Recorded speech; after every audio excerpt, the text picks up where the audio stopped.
It's been an honour to work with some of the people here and to get the advice that I need, and they're very hands-on. It's not just sitting in a classroom learning, but you're actually going out and working with this. The case for most people is that we're also TV trained, that everybody's very still and very formal, and it takes a while to loosen people up. So what I found with my group specifically is that they're very linear in terms of thinking. It's very much yes and no. And what I'm trying to do is to say to them, you've got to try and find out. And if you really don't know how to do something, find out who's doing well on a specific platform and see if you can learn from them. Can you give me an example of something that you're going to bring back with you to your work?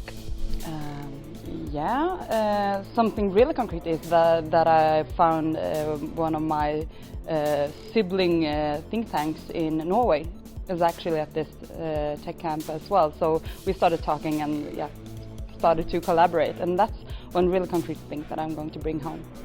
I've learned some concrete tools, data tools, social media tools that I can take back home and use in my everyday work.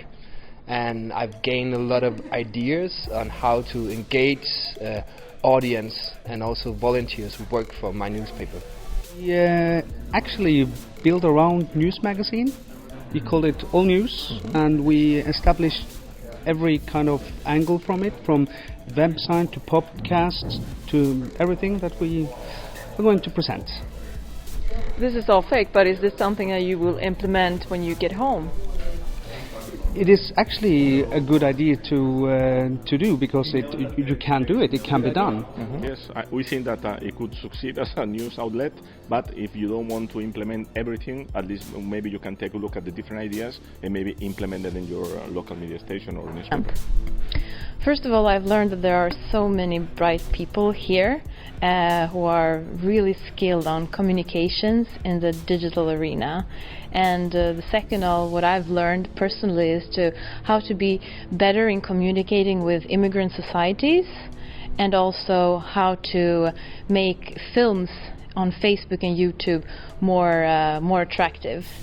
You're one of the trainers, but did you also learn something today? I did. I learned that Sweden's a lot more complicated than I realized.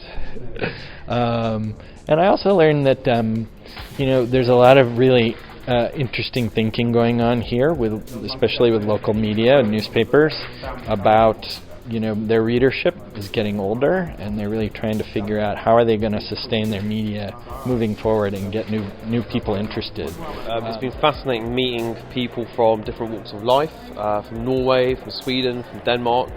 They've all got different questions about social media, about the current refugee crisis, about experiences we've had on the road.